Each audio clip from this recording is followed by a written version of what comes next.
तो पेपर में गद्यांश सभी को पता है लिखने के लिए आता है, ठीक है। और गद्यांश किस तरीके से लिखा जाता है सभी को मैंने बहुत बार बताया है कि गद्यांश वाला क्वेश्चन आपको पेपर में कैसे करके आना है, मैंने बहुत बार बताया है। पर आपको इस गद्यांश वाले क्वेश्चन में कौन कौन से गद्यांश इंपॉर्टेंट हैं, कहाँ कहाँ से आपके पेपर में गद्यांश आने वाले हैं, आज की इस वीडियो में आपको हम बताने वाले हैं। प्यारे साथी, आपके देखिए हिंदी के पेपर में अगर मैं बात करता हूँ, आप हाई स्कूल के छात्र हैं, 18 फरवरी को आप अपना पेपर देने वाले हैं और आपके पास बहुत कम समय बचा हुआ है, ये सभी आप जानते हैं। तो प्यारे साथी, आपके लिए 3 ऐसे चुनिंदा चैप्टर मैं बताने वाला हूं और ये 3 ऐसे चैप्टर हैं जिनके अगर आपने इंपॉर्टेंट गद्यांश तैयार कर लिए तो मान के चलिए इससे बाहर गद्यांश आपको पेपर में कोई देखने को नहीं मिलने वाला है, ठीक है। तो अगर मैं बात करता हूं वे कौन से हमारे चैप्टर हैं, तो देखिए सबसे पहला हमारा अजंता चैप्टर है। ये एक ऐसा चैप्टर है जिसके हर साल इस चैप्टर से गद्यांश पूछे जाते हैं, ठीक है। इसके बाद अगर मैं बात करता हूँ ईर्ष्या तू ना गई मेरे मन से, ठीक है, ईर्ष्या तू ना गई मेरे मन से, ये भी आपका एक बहुत ही महत्वपूर्ण चैप्टर है और इसके भी गद्यांश आपके पेपर में बहुत ज़्यादा पूछे जाते हैं, ठीक है। फिर अगर मैं बात करता हूँ पानी में चंदा और चांद पर आदमी, पानी में चंदा और चांद पर आदमी, मतलब ये 3 आपके वेरी IMP यानी VIMP आप सभी के चैप्टर हैं जिनसे आपके पेपर में अगर आप तैयार कर लेते हो जिनके गद्यांश, तो आपको यहाँ से गद्यांश भाई पेपर में बाहर देखने को नहीं मिलने वाले। और मैं आपको इन तीनों चैप्टर के सारे इंपॉर्टेंट गद्यांश कराने वाला हूँ और अगर आपने इस क्लास को प्रॉपर देख लिया लगा स्टार्टिंग से A से लगाकर पूरा Z तक, तो गद्यांश वाला क्वेश्चन भाई आपके मतलब एकदम ये समझिए मक्खन तरीके से आप करके आने वाले हो, ठीक है। तो चलिए सबसे पहले आपको गद्यांश नोट करना है। सबसे पहला गद्यांश पहला ये वाला, और यहाँ पर मैं आपको सारी चीज़ें बताने वाला हूँ, ठीक है। संदर्भ भी मैं आपको बताने वाला हूँ, ठीक है। इसके अलावा मैं यहाँ पर आपको दिखा देता हूँ इसकी रेखांकित अंश की व्याख्या भी मैं आपको बताने वाला हूँ। यहाँ पर आपको दूसरा गद्यांश है, ठीक है, और यहाँ पर आपको ये तीसरा गद्यांश, मतलब जो भी इंपॉर्टेंट गद्यांश हैं सारे आपके मैं बताने वाला हूँ, ठीक है। क्लास बहुत इंपॉर्टेंट है और एकदम शुरू से लगाकर आपको इस क्लास को लास्ट तक देखना है, ठीक है। तो सबसे पहले अगर मैं बात करता हूँ, हमारा पहला गद्यांश है कि मानव मन सदा से ही अज्ञात के रहस्यों को खोलने और जानने समझने को उत्सुक रहा है, ठीक है। जहाँ तक वह नहीं पहुँच सकता था वहाँ पर कल्पना के पंखों पर उड़कर पहुँचा है, ठीक है। उसकी अनगढ़ और अविश्वसनीय या कथाएं उसे सत्य के निकट पहुँचने में प्रेरणा शक्ति का काम करती रही हैं, ठीक है। तो अगर मैं बात करता हूँ पहला हमारा ये गद्यांश है, ठीक है। आपको क्या करना है, इस गद्यांश में 3 क्वेश्चंस आपको देखने को मिलने वाले हैं। सबसे पहला प्रश्न आपको देखने को मिलेगा संदर्भ वाला, पहला प्रश्न आपको मिलेगा संदर्भ वाला देखने के लिए। तो संदर्भ वाले क्वेश्चन में आपको कुछ नहीं करना होता, मैंने आपको बहुत बार बताया है कि भाई साहब इस संदर्भ वाले क्वेश्चन में आपको केवल पाठ का नाम और अपने लेखक का नाम आपको याद रखना है, ठीक है। क्योंकि हम गद्यांश सॉल्व कर रहे हैं तो भाई हम यहाँ पर लेखक का नाम याद रखेंगे, आया समझ में।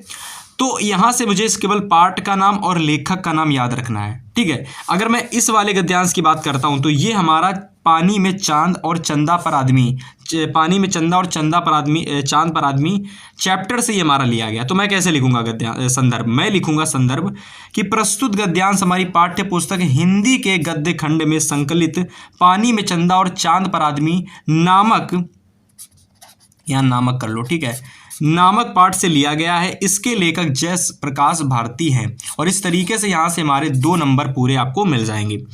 बस इतने में ही आपके 2 नंबर मिल जाएंगे। देखो कुछ रटने वाली बात नहीं है, सिर्फ आपको पाठ का नाम और आपको लेखक का नाम पता होना चाहिए, आप यहाँ पर संदर्भ लिख लेंगे।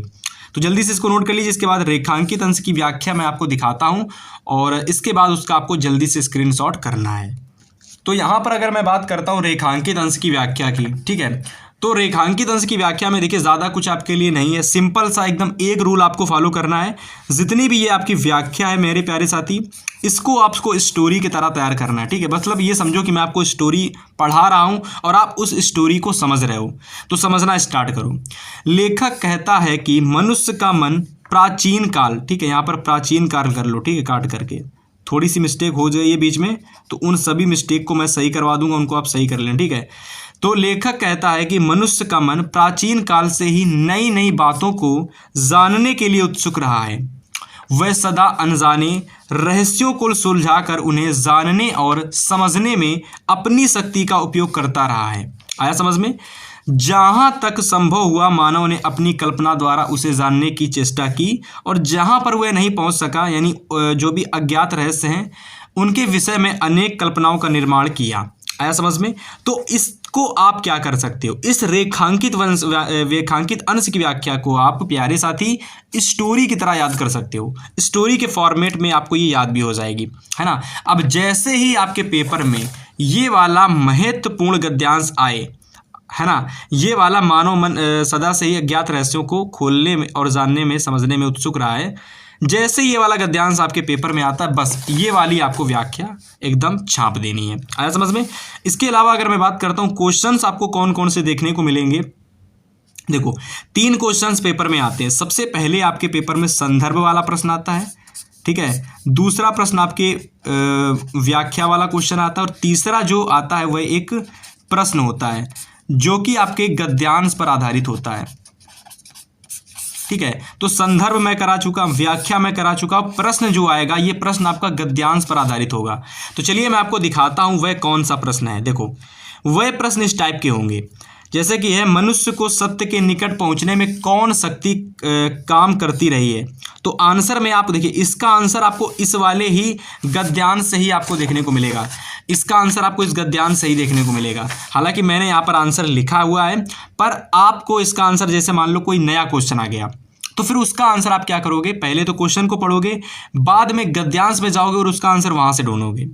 तो मनुष्य को सत्य के निकट पहुंचने में कौन सी शक्ति काम करती रही है, तो इसका आंसर आप ये वाला नोट कर लोगे कि मनुष्य को सत्य के निकट पहुंचने में उसकी अनगढ़ और अविश्वसनीय कथाएं प्रेरणा शक्ति का काम करती रही हैं। इसके बाद दूसरा प्रश्न है कि मानव मनुष्य सदैव किसके लिए उत्सुक रहा है। तो मानव मन, देखिए मानव मन, या मनुष्य नहीं होगा, मानव मन कर लो, मानव मन, ठीक है। तो मानव मन हमेशा अज्ञात चीज़ों और नए विषयों को जानने के लिए उत्सुक रहा है और होगा भी, ठीक है। तो आप इस तरीके से यहाँ पर पहला गद्यांश कर लेंगे, ठीक है। चलिए मैं आपको दूसरे गद्यांश की ओर ले चलता हूँ। तो चलिए बात करते हैं गद्यांश नंबर 2 की। अब देखिए यहाँ पर जो हमारा दूसरा गद्यांश है ये भी आपके बोर्ड एग्जाम के लिए वेरी इंपॉर्टेंट है भाई। तो आपको मैं केवल उतने गद्यांश करा दूं जितने मैं आपको करा रहा हूं, अगर आप उतने कर लेते हो ना तो पेपर में आने वाला कोई भी गद्यांश आपको बाहर से नहीं जाने वाला, ठीक है। तो जल्दी से दूसरे गद्यांश को नोट करो कि हमारे देश में ही नहीं संसार की प्रत्येक जाति ने अपनी भाषा में चंद्रमा के बारे में कहानी गढ़ी है और कवियों ने कविताएं रची हैं। किसी ने उसे रजनीपति मन, तो किसी ने उसे रात्रि की देवी का कह कर पुकारा, ठीक है। यहाँ पर कर नहीं, कह कर लो, कह कर पुकारा, राइट।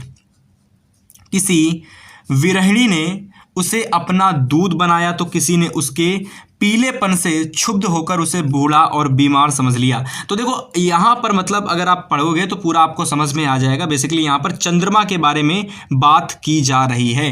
तो ये जो हमारा भाई ये किस चैप्टर से लिया गया, ये भी हमारा पानी में चंदा और चांद पर आदमी वाले चैप्टर से लिया गया है, ठीक है। इसके भी हमारे जयप्रकाश भारती क्या होने वाले हैं, जयप्रकाश भारती इसके हमारे लेखक होने वाले हैं। समझ में आया। तो अब मैं क्या करूंगा यहाँ से, अब मैं इसकी सबसे पहले संदर्भ तो बताऊंगा नहीं, क्योंकि संदर्भ यहाँ पर देखो, संदर्भ अगर आप देखोगे तो संदर्भ यहाँ पर हमारा वही है जो पहले वाला, सेम वही संदर्भ है। तो बेसिकली यहाँ पर हमारा संदर्भ पहले वाला है, तो पहले वाला ही संदर्भ है, ठीक। इसको स्क्रीनशॉट कर लो, पहले वाला ही है। मैं यहाँ पर आपको रेखांकित अंश की व्याख्या बताने वाला हूँ, समझ में आया। और इस रेखांकित अंश की व्याख्या को सभी मेरे प्यारे साथी क्या करेंगे, एकदम अच्छे से स्टोरी की तरह तैयार करेंगे। पेन खत्म हो गया भाई, विनोद भाई दूसरा पेन दीजिएगा, चलिए मिल गया। तो स्टोरी की तरह आप यहाँ पर तैयार करेंगे, ठीक है। चलिए मैं आपको इसकी रेखांकित अंश की व्याख्या कराता हूँ। तो यहाँ पर देखिए रेखांकित अंश की व्याख्या आपके सामने दिख रही होगी, ठीक है। आप यहाँ पर स्टोरी की तरह इसको समझेंगे, ठीक है। तो लिखेंगे कि लेखक का कथन है कि निर्जीव अर्थात जीवन से रहित चंद्रमा को कभी किसी लेखक के द्वारा रात्रि का पति अर्थात स्वामी माना गया, तो किसी कवि के द्वारा कभी रात की देवी भी कहा गया, कभी किसी विरह से पीड़ित नायिका ने उसे अपना दूध बनाकर उसके माध्यम से अपने प्रियतम के लिए संदेश भेजे, तो कभी किसी नायिका ने उसका पीलापन देखकर उसे दुखी होकर उसे बूढ़ा, बीमार और दुर्बल ही समझ लिया। समझ में आया? तो इस तरीके से क्या करोगे मेरे प्यारे साथी, इसको आप स्टोरी की तरह समझना, एक बार में पूरा याद हो जाएगा। 1 से 2 बार पढ़ोगे स्टोरी, बस अपने दिमाग में इसकी फीड कर लेना, और जैसे ही ये गद्यांश मैं दिखा देता हूँ फिर से आपको, ठीक है, आप स्क्रीनशॉट कर लेना। जैसे ये वाला गद्यांश आपके पेपर में आता है, बस इसमें ये वाला संदर्भ आप लिख दोगे, ठीक है, और इसमें क्या करोगे, ये वाली आप लोग व्याख्या लिख दोगे। ठीक है, आया समझ में? ये वाली आप व्याख्या लिख दोगे। इसके अलावा अगर मैं क्वेश्चंस की बात करता हूं तो ये हमारा तीसरा क्वेश्चन है, जिसको आप देख लो और इसका स्क्रीनशॉट कर लो। ठीक है, कि मचलते और हट करते बालक को शांत करने के लिए क्या उपाय था? तो मचलते और हट करते बालक को शांत करने के लिए एक ही उपाय था, चंद्रमा की छवि को पानी में दिखाई देना। आया समझ में? इसको नोट कर लो।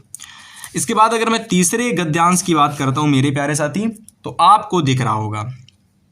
ठीक है, अब यहां पर अगर मैं बात करता हूं तो देखिए दे रखा है, ईर्ष्या का यही अनोखा वरदान। अब ये एक नए चैप्टर से लिया गया। ठीक है, यहां पर आपका न्यू गद्यांश आ चुका। ठीक है, यहां पर आपका कोई न्यू गद्यांश आ चुका है।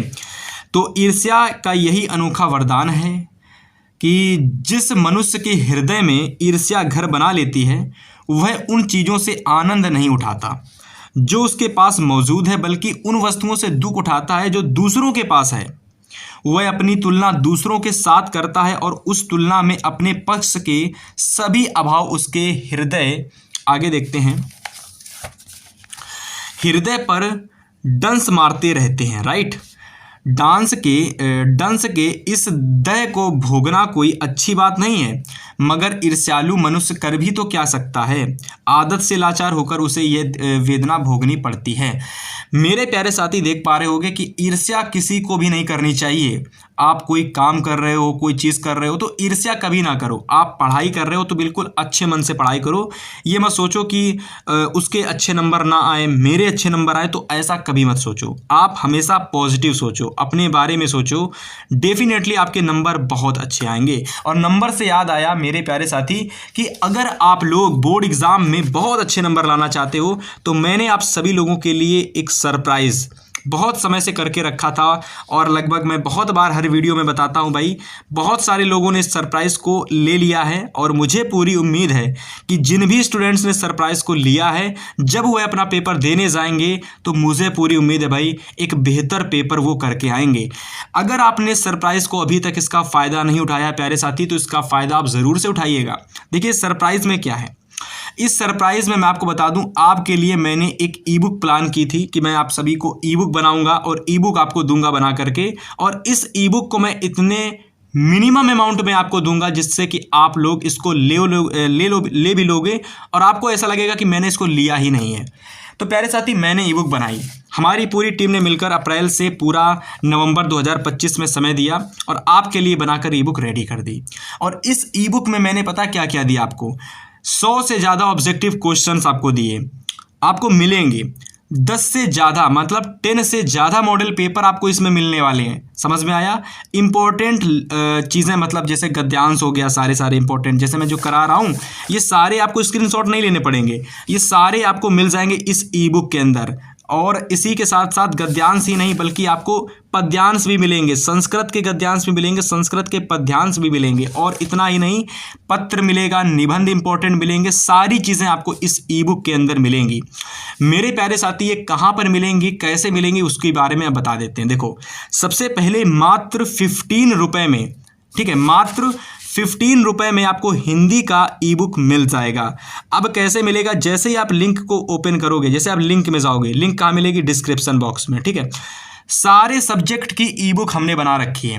हमने इतने मेहनत की इस ई बुक को बनाने में, और इसीलिए हम चाहते हैं कि अगर आपके पास 2 घंटे का भी समय बचा है, 1 घंटे का भी समय आपके पास बचा है, तो इस 15 रुपये की आप ई बुक को ज़रूर लीजिएगा। ये समझ लीजिए, ये आपके लिए एक दवाई है, 15 रुपये की एक दवाई है, जिसको अगर आप ले लेते हो एग्ज़ाम से पहले, अपने 1 घंटे पहले भी, तो एक बात की मेरी गारंटी है, आप भी अपना पेपर बहुत अच्छे से करके आने वाले हो।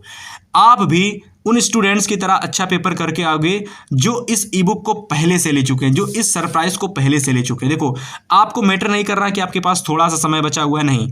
अगर आपने केवल 10 मॉडल पेपर ही देख लिए ना, तो भी आप बहुत अच्छे नंबर ले आओगे।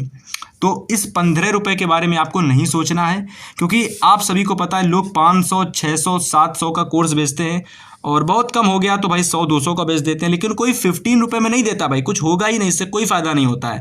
पर हम चाहते हैं कि हमारा थोड़ा बहुत फ़ायदा हो या फिर ना भी हो, लेकिन हमने जो बनाया है वह स्टूडेंट तक पहुँचे, लोग उसको ले पढ़ें और उससे अच्छे नंबर लाएं। इसलिए भाई आपके लिए मैंने ई बुक को मात्र 15 रुपये में देने का वादा किया। आया समझ में? तो लिंक पड़े हुए डिस्क्रिप्शन में, हिंदी, इंग्लिश, मैथ, साइंस के सारे सब्जेक्ट के लिंक डिस्क्रिप्शन में पड़े हुए हैं। तो जिसको भी लेना है भाई, इंग्लिश का लेना है इंग्लिश का ले सकता है, मैथ का लेना मैथ का ले सकता है, साइंस का लेना साइंस का ले सकता है। फिलहाल सारे सब्जेक्ट के ई बुक्स के लिंक डिस्क्रिप्शन में पड़े हुए हैं, और इसमें देखो क्या क्या आपको मिलेगा। ये सारी चीज़ें मैंने आपको बता दी, ये सारी चीज़ें आपको हर सब्जेक्ट की ई बुक के अंदर आपको मिलने वाली हैं। आया समझ में? तो हाँ, डिस्क्रिप्शन में लिंक पड़ा हुआ है भाई, जाइएगा एक बार देखिएगा ज़रूर, ठीक है? अच्छे नंबर लाने हैं। तो फिलहाल यहाँ पर हम गद्यांश के संदर्भ की बात करते हैं। तो नया गद्यांश है, नए चैप्टर से लिया गया हो, नए लेखक होंगे। तो ईर्ष्या तू ना गई मेरे मन से चैप्टर से लिया गया है, जिसके लेखक रामधारी सिंह दिनकर हैं। आया समझ में? लिखोगे कि प्रस्तुत गद्यांश हमारी पाठ्य पुस्तक हिंदी के गद्य खंड में संकलित ईर्ष्या तू ना गई मेरे मन से नामक चैप्टर से लिया गया है, नामक पाठ से लिया गया है। इसके लेखक रामधारी सिंह दिनकर हैं। अच्छे से एकदम नोट कर लेंगे। इसके बाद रेखांकित अंश की व्याख्या हेडिंग लगाओगे, और इसमें आप लिखोगे, और इसको भी आप स्टोरी की तरह तैयार करोगे, है ना? स्टोरी की तरह कि लिखोगे, ईर्ष्या नामक मनोविकार एक विचित्र वरदान है। जिसके हृदय में ये भाव आ जाता है वह अपनी वस्तुओं से सुखी नहीं होता है, अपितु अन्य व्यक्तियों के पास होने वाली वस्तुओं को के कारण वह दुखी रहता है। अपने पास जो चीज़ है उससे सुखी नहीं रहेगा, उससे सुख नहीं उठाएगा, लेकिन जो दूसरों के पास जो चीज़ है ना, उससे वह दुखी रहता है, उसको देख देख के जलता रहता है। ईर्ष्यालु व्यक्ति सदैव स्वयं की तुलना अन्य से करता रहता है। तुलना में जो अभाव उसे स्वयं में मिलते हैं वह उसके हृदय को काटते रहते हैं। और आगे देखिए, ईर्ष्यालु व्यक्ति कार्य कर क्या सकता है, कार्य नहीं होगा यहाँ, कर लो, कर क्या सकता है, आदत से विवश होकर उसे कष्ट उठाना पड़ता है। तो ये हो जाती रेखांकित अंश की व्याख्या, जिसको आप स्टोरी की तरह समझ लोगे, है ना? वीडियो को एक बार दोबारा से फिर से देख लेना, ताकि आपको चीज़ें और अच्छे से क्लियर हो सके। आया समझ में? चलिए आगे बात करते हैं। इसके बाद अगर हम बात करते हैं तो भाई आपको देखिए, पेपर में संदर्भ आता है करने के लिए, है ना? मैंने बता दिया। व्याख्या आती है करने के लिए, मैंने बता दी। अब एक प्रश्न करने के लिए आता है भाई, उसको चलिए मैं आपको बताता हूँ, ठीक है? तो प्रश्न आ सकता है इस तरीके का कि प्रस्तुत गद्यांश में लेखक ने क्या कहा है। तो प्रस्तुत गद्यांश में लेखक ने ईर्ष्या से उत्पन्न पीड़ा का वर्णन किया है और कहा है कि ईर्ष्यालु व्यक्ति सदा सुखी नहीं दुखी रहता है। जो व्यक्ति ईर्ष्यालु होता है, जिसके अंदर ईर्ष्या होती है, वो सदा दुखी रहता है। आया समझ में? घ नंबर क्वेश्चन है कि लेखक ने ईर्ष्या को अनोखा वरदान क्यों कहा है। लिखोगे कि लेखक ने ईर्ष्या को अनोखा वरदान इसलिए कहा है क्योंकि ईर्ष्यालु मनुष्य उन वस्तुओं से आनंद नहीं प्राप्त करता जो उसके पास हैं, बल्कि उन वस्तुओं से दुख उठाता है जो दूसरों के पास हैं। तो इसको भी आप नोट कर लोगे, है ना? तो पेपर में आने वाला कोई क्वेश्चन आप मिस नहीं करोगे अगर आपने इस क्लास को पूरा देख लिया, ठीक है मेरे प्यारे साथी? आप अपने सारे बेहतर अच्छे प्रश्न करके आओगे, हिंदी के सारे प्रश्न करके आओगे अगर आपने ई बुक को एक बार अच्छे से देख लिया, ठीक है? देखना क्या, जब ले लोगे तो देख ही लोगे, ठीक है?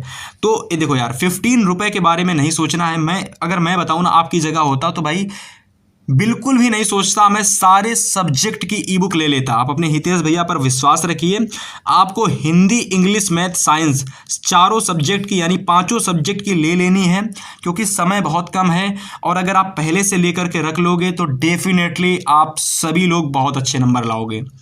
मैंने आपको बताया ना यार, बहुत मेहनत लगी इसको बनाने में। हम चाहते तो इसको भाई महंगे में बेच सकते थे, 500 का भी बेच सकते थे, और कुछ लोग ले भी लेते, कुछ लोग का काफ़ी लोग ले लेते, लेकिन हमें लगता भाई सभी लोग इसको लें। आया समझ में? बहुत सारे लोग ले चुके हैं। अगर आप अभी भी चूक रहे हो भाई तो बिल्कुल भी मौका हाथ से मत छोड़िएगा। 75 रुपये में सारे सब्जेक्ट की मिलने वाली हैं, लिंक डिस्क्रिप्शन में पड़े हुए हैं, जा करके ज़रूर से लीजिएगा, ठीक है। चलो आगे बात करते हैं चौथे अपने गद्यांश की। इस तरीके से संस्कृत गद्यांश, संस्कृत पद्यांश, संस्कृत के मतलब हिंदी पद्यांश, सारी चीज़ें, पत्र लेखन, सब कुछ ई बुक में पड़ा हुआ है, सब कुछ पड़ा है ई बुक में, ठीक है। चौथा गद्यांश हमारा है, मगर ऐसा ना आज तक हुआ है और ना होगा। दूसरों को गिराने की कोशिश तो अपने को, या को कर लो, अपने को बढ़ाने की कोशिश नहीं की जा सकती। एक बात और है कि संसार में कोई भी मनुष्य निंदा से नहीं गिरता, उसके पतन का कारण सद्गुणों का ह्रास होता है। और इसी प्रकार कोई भी मनुष्य दूसरों की निंदा करने से अपनी उन्नति नहीं कर सकता। उन्नति उसकी तभी होगी जब वह अपने चरित्र को निर्मल क्या करेगा, निर्मल बनाए तथा अपने गुणों का विकास करेगा। आया समझ में? तो यहाँ तक ये पूरा आप स्क्रीनशॉट कर लेंगे, ठीक है। अगर आपने स्क्रीनशॉट नहीं किया है तो आप लोगों को मैं फिर से दिखा देता हूँ, आप स्क्रीनशॉट कर लेना। फिलहाल अगर आप स्क्रीनशॉट कर रहे हो ना तो इसका मतलब है आपको ई बुक लेने का मन नहीं है। देखो यार, मुझे ऐसा कोई ज़ोर ज़बरदस्ती नहीं कि आप ई बुक ले ही लो, पर मैं चाहता हूँ कि अगर आप ई बुक लोगे ना तो आप ज़रूर बहुत बेहतर नंबर लाओगे। आया समझ में? इस बात की गारंटी है। फिलहाल आगे बात करते हैं संदर्भ, व्याख्या और इसके प्रश्नों की। तो संदर्भ आपका वही रहने वाला है, क्योंकि ईर्ष्या तू ना गई मेरे मन से चैप्टर का है, रामधारी सिंह दिनकर इसके लेखक हैं, तो संदर्भ हमारा वही रहेगा। व्याख्या आप लिखोगे यहाँ पर कि प्रस्तुत पंक्तियों में लेखक कहता है कि यह कटु सत्य है और इसे भली भांति समझ लेना चाहिए कि कभी भी कोई आदमी निंदा से नहीं गिरता, क्योंकि समाज का प्रत्येक व्यक्ति जानता है कि अच्छों की जो अच्छे लोग होते हैं उनकी बुरा कहने की संसार की आदत है। जो लोग अच्छे होते हैं उनको ही लोग बुरा कहते हैं, संसार की आदत है। व्यक्ति एक ही बात से समाज की नज़रों में गिरता है और वह है उसके सद्गुणों की कमी होना, ठीक है। आपके अंदर अगर सद्गुणों की कमी है तो डेफिनेटली आप लोगों की नज़र में अच्छे नहीं होंगे। आया समझ में? तो अपने गुणों को सुधारिएगा भाई।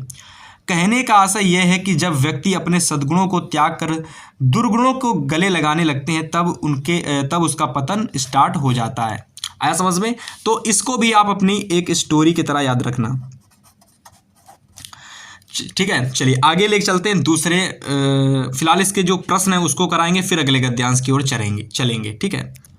तो यहाँ पर हमारा भाई प्रश्न होने वाला है, जैसा मैंने आपको बताया कि मैं आपको संदर्भ वाला प्रश्न करा चुका हूँ, ठीक है। संदर्भ 2 नंबर का आता है, व्याख्या भी आपकी भाई 2 नंबर की आती है, और ये जो प्रश्न होता है ये भी आपका 2 नंबर का आता है। तो मैं संदर्भ करा चुका हूँ, व्याख्या करा चुका हूँ, और अब मैं आपको प्रश्न कराने वाला हूँ, ठीक है।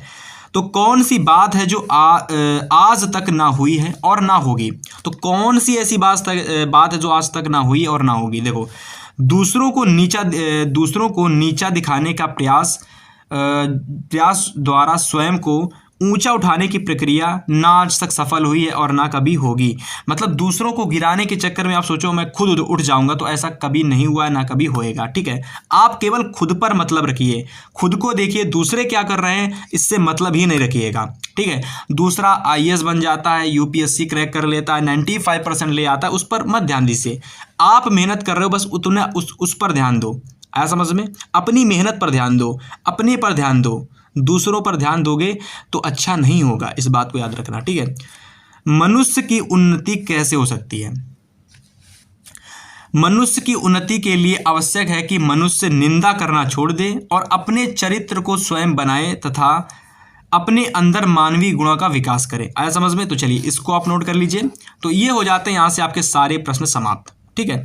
मतलब गद्यांश के प्रश्न समाप्त हो गए, ठीक है। संदर्भ मैंने करा दिया, व्याख्या मैंने करा दी, प्रश्न ये 2 मैंने करा दिए। इन दोनों में से कोई भी प्रश्न आपके आ सकते हैं।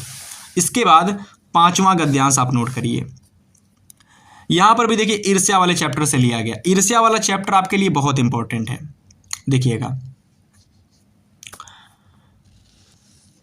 तो यहां पर है हमारा 5वां गद्यांश की ईर्ष्या की कड़ी बेटी का नाम निंदा है। ईर्ष्या की बड़ी बेटी का नाम क्या है? निंदा। जो व्यक्ति ईर्ष्यालु होता है वह बुरी किस्म का निंदक भी होता है। दूसरों की निंदा वह इसलिए करता है कि इस प्रकार दूसरे लोग जनता अथवा मित्रों की आंखों में गिर जाएंगे, और जो स्थान रिक्त होगा उसमें अनायास ही बैठा दिया जाऊंगा। ठीक है, मतलब उसके स्थान पर मैं बैठ जाऊंगा। मतलब अब मान लो, इसको मैं आपको समझाता हूँ, अभी व्याख्या के जरिए समझाता हूँ। अगर ऐसे समझाऊंगा तो बहुत बड़ी क्लास हो जाएगी। ठीक है, तो मैं आपको व्याख्या के जरिए ही सारी चीज़ें समझा दूंगा। अगर मैं अलग से बताऊंगा ना तो भाई बहुत समय निकल जाएगा। ठीक है, क्योंकि मुझे आती है फिर चीज़ों को समझाने में मज़ा, और फिर मैं हर एक शब्द को अलग अलग तरीके से समझाता हूँ, तो फिर समय ज़्यादा निकल जाएगा। ठीक है, अभी मैं आपको पॉइंट टू पॉइंट चीज़ें बता रहा हूँ, उनको देखो, समझो और पेपर में जाओ छाप के चले आओ। ठीक है, बेस्ट नंबर लेकर के आओ, मैं ये चाहता हूँ। इसका भी संदर्भ वही रहेगा, 2 नंबर का संदर्भ आता है वही रहेगा। फिलहाल मैं आपको दिखा देता हूँ, आप इसको स्क्रीनशॉट कर लीजिएगा। तो संदर्भ आप लोग यहाँ पर ये नोट कीजिए कि प्रस्तुत गद्यांश हमारी पाठ्य पुस्तक हिंदी के गद्य खंड में संकलित ईर्ष्या तू ना गई मेरे मन से नामक पाठ से लिया गया है। भाई, नामक पाठ से लिया गया है। इसके लेखक रामधारी सिंह दिनकर हैं, इसको नोट कर लीजिए। रेखांकित अंश की व्याख्या में आप ये नोट करोगे। अब देखो यहाँ समझना, स्टोरी की तरह। ठीक है, कि मन में ईर्ष्या के आते ही निंदा की भावना पैदा हो जाती है। लेखक ने निंदा को ईर्ष्या की बड़ी बेटी कहकर इसे संकेत किया है। समाज में देखा गया है कि ईर्ष्यालु व्यक्ति निंदा करने में बहुत कुशल होते हैं, वे दूसरों की बुराई करके लाभ प्राप्त करना चाहते हैं। नोट कर लीजिए। ठीक है, आखिरी प्रश्न हमारा है, निंदा किसका नाम है? तो निंदा जो है ईर्ष्या की बड़ी बेटी का नाम है, इसको भी आप नोट कर लें। ठीक है, तो ये सारे क्वेश्चंस यहाँ से आपके समाप्त हो जाते हैं। भाई, आपको मैंने 5वें गद्यांश का संदर्भ कराया, ठीक है, व्याख्या कराई, और एक जो प्रश्न आता है वह भी मैंने करा दिया यहाँ पर। ठीक है, सारी चीज़ें क्लियर हो गई। अगला गद्यांश नोट करिए, गद्यांश नंबर 6 को। ठीक है, और जिसने भी इन गद्यांशों को कर लिया ना, तो पेपर में आने वाला गद्यांश का क्वेश्चन अगर आप छोड़ कर आओगे ना, तो भाई आप सबसे बुरे स्टूडेंट हो गए। अगर आपको बेहतर नंबर लाने हैं ना, तो क्लास को पूरा देखना, गद्यांश फिक्स हो जाएगा, इस बात की गारंटी है। और जिसको अपनी पूरे हिंदी को फिक्स करना है ना मेरे प्यारे साथी, आप मेरी बात मानिए, आप लोग एक बार ई बुक ले लीजिए। मैं गारंटी दे रहा हूँ भाई इस बात की कि आपको सब कुछ मिल जाएगा। और आप अगर अच्छे नंबर ना लाए और इस ई बुक को ना लिया, तो इसमें आपकी ही भाई कह सकते हो गलतफहमी होगी। आप ही बड़े ऐसे स्टूडेंट होगे जो इस चांस को मिस कर रहे होगे। बार बार बोल रहा हूँ क्योंकि यार हमने बहुत मेहनत की इसको बनाने में। ठीक है, और हमने इसीलिए इसका प्राइस इतना मिनिमम रखा है कि भाई हर स्टूडेंट इसको ले सके। बहुत लोग इसको ले चुके हैं। ठीक है, लिंक पड़े हुए डिस्क्रिप्शन में, हिंदी, इंग्लिश, मैथ, साइंस सारे सब्जेक्ट की ई बुक्स के, तो आप वहाँ से ले सकते हैं। ठीक है, बार बार बता रहा हूँ, थोड़ा सा मुझे भी अच्छा नहीं लग रहा है, पर आप ले लेना एक बार फिलहाल। ठीक है, इसको भी आप नोट कर लो, ये भी ईर्ष्या से लिया गया है, इसका भी स्क्रीनशॉट कर लेना, पढ़ लेना इसको। फिलहाल मैं आपको आगे दिखाता हूँ। तो ये ईर्ष्या वाले चैप्टर से है भाई, इसमें मैं आपको व्याख्या भी नहीं समझाने वाला हूँ, इसकी व्याख्या आप स्वयं से पढ़ लेना। बस स्टोरी की तरह व्याख्या को याद करना, याद हो जाएगी। बाकी प्रश्न हमारा एक ये रहा, ठीक है, कि लेखक ईर्ष्या से बचने के लिए किस आदत को छोड़ने के लिए कहता है। तो आपको चलिए आंसर दिखाता हूँ उसका। ठीक है, ये दिखा हुआ है आंसर, कि लेखक का कहना है कि ईर्ष्या से बचने के लिए व्यर्थ की बातें सोचना बंद करके अपने अभाव की पूर्ति का रचनात्मक तरीका खोजना चाहिए। ठीक है, अब यहाँ से देखिए 7वां हमारा एक न्यू गद्यांश स्टार्ट हो रहा है, यहाँ से समझिए। ठीक है, न्यू गद्यांश स्टार्ट हो रहा है भाई। तो गद्यांश हमारा है कि जिंदगी को मौत के पंजों से मुक्त कर उसे अमर बनाने के लिए आदमी ने पहाड़ काटा है। किस तरह इंसान की खूबियों की कहानी सदियों बाद आने वाली पीढ़ियों तक पहुंचाई जा सके, इसके लिए आदमी ने कितने ही उपाय सोचे और किए, है ना। आगे देखिए, उसने चट्टानों पर अपने संदेश खोदे, चट्टानों पर अपने संदेश खोदे, ताड़ों से ऊंचे धातुओं से चिकनी पत्थर के खंभे खड़े किए, तांबे और पीतल के पत्रों पर अक्षरों की मोती बिखेरे और उसके जीवन मरण की कहानी कहते हैं, और उसके जीवन मरण की कहानी कहते हैं, सदियों के उतार पर सरकती चली आ रही है, जो आज हमारी अमानत विरासत बन गई है। तो ये हमारी एक बहुत इंपॉर्टेंट चैप्टर, जो हमारा चैप्टर भाई अजंता की जो गुफाएं हैं, अगर आप उन गुफाओं में घूमोगे ना, तो आज भी बनी हुई हैं, आप देखना जा करके अजंता की गुफाएं, उन पर आपको बहुत सारे चित्र देखने को मिलेंगे, आपको अच्छे अच्छे चित्र देखने को मिलेंगे। और ऐसे चित्र हैं, अगर आप उनको देखते चले जाओगे ना, तो आपको एक दूसरे से कनेक्टेड मिलेंगे, मतलब कहानी सी आपको वहाँ पर देखने को मिलेगी। आपको लगेगा यार कुछ यहाँ पर मूवी वगैरह चल रही है, पर एक्चुअल में वो तस्वीरें हैं वो बनाए गए हैं, वो लोगों द्वारा बनाए गए हैं, ठीक है, अजंता की गुफाओं में, ठीक है। संदर्भ इसका क्या होगा कि प्रस्तुत गद्यांश हमारी पाठ्य पुस्तक हिंदी के गद्य खंड में संकलित डॉक्टर भगवत शरण उपाध्याय द्वारा रचित अजंता नामक पाठ से लिया गया है। इसके लेखक कौन है? डॉक्टर भगवत शरण उपाध्याय हैं, ठीक है। इसको आप नोट कर लोगे संदर्भ को, 2 मार्क्स यहाँ से आपके पूरे फिक्स हो जाएंगे। आगे चलते हैं। आगे अगर मैं बात करता हूँ भाई, तो गद्यांश की रेखांकित अंश की व्याख्या आपको करनी है, ठीक है। अब यहाँ पर गद्यांश की रेखांकित अंश की व्याख्या करोगे कि अपने जीवन को मृत्यु के चंगुल से स्वतंत्र करके उसे अमर बना देने की कामना मनुष्य अनादिकाल से करता चला आ रहा है, ठीक है। मतलब देखो यार, अजंता की गुफाओं के बारे में यहाँ पर बताया गया, बहुत ज़्यादा इंपॉर्टेंट आपका ये गद्यांश है, वेरी वेरी मोस्ट इंपॉर्टेंट गद्यांश। इसकी व्याख्या बहुत अच्छे समझना। अपनी जीवन को मृत्यु के चंगुल से स्वतंत्र करके उसे अमर बना देने की कामना मनुष्य अनादिकाल से करता चला आ रहा है। वह केवल कामना ही नहीं करता आ रहा है, वरन इसके लिए निरंतर अर्थक प्रयास भी करता रहा है। वह अपने शरीर को तो अमर ना बना सका, किंतु अपने जीवन के अविस्मरणीय पलों को अमर बनाने में अवश्य सफल रहा है। इसके लिए आप देखो ना ताजमहल, आप देखो ना इंडिया गेट, आप देखो ना पिरामिड, आप देखो ना बहुत से ऐसे प्राचीन समय की चीज़ें बनी हुई हैं जिनको देख करके ऐसा लगता है कि आज के समय में इनको बनाना नामुमकिन सा है, और नामुमकिन है भी। ताजमहल उस समय में जो बना था, आज के समय में उसे बनाना नामुमकिन है, बिल्कुल है भाई, ठीक है। उसने पर्वत की गुफाओं को काट कर अपने जीवन के पलों को उनमें उकेर कर पूरे सदैव के लिए अमर कर दिया है। इसके अतिरिक्त भी मनुष्य ने अपने विशेषताओं की कहानी से सदियों बाद आने वाली पीढ़ियों को परिचय करने के लिए अनेक उपाय सोचे और उनको मूर्त रूप भी प्रदान किया। आया समझ में? तो ये यहाँ तक पूरा रेखांकित अंश का व्याख्या आपका हो जाता है, ठीक है। इसके अलावा प्रश्न आता है, देखो जो प्रश्न आता है मैंने आपको बताया कि गद्यांश पर आधारित होता है। पूछा गया है कि इंसान की विशेषताओं को पीढ़ी तक पहुंचाने के लिए आदमी ने कौन सी युक्तियां सोच कर की हैं। लिखोगे कि इंसान की विशेषताओं को पीढ़ियों तक पहुंचाने के लिए आदमी ने चट्टानों पर अपने संदेश खोदे, चिकने पत्थर के खंभे खड़े किए, तांबे और पीतल के पत्थरों पर अक्षरों के आगे देखते हैं,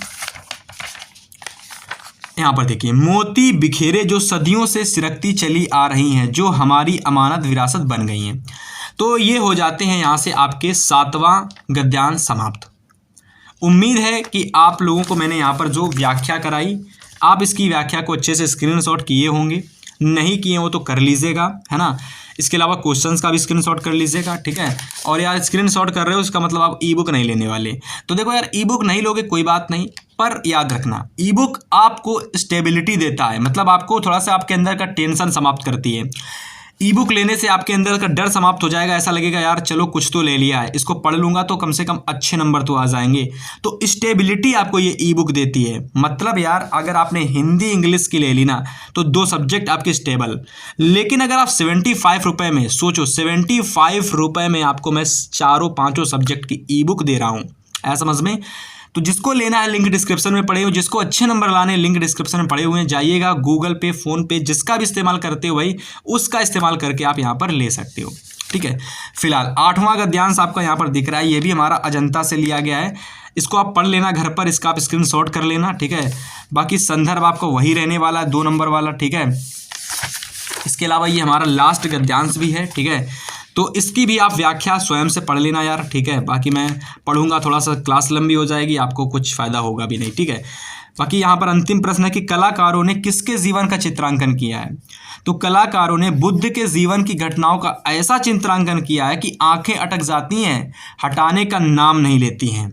आया समझ में? तो इसको आप ज़रूर से पढ़ना, इस वाले स्टोरी मतलब इस वाले गद्यांश की व्याख्या को, मज़ा आ जाएगा पढ़ने में, ठीक है। तो देख लेना, इसका स्क्रीनशॉट कर लेना। बाकी ई बुक तो आप ले ही लिए होंगे, ठीक है।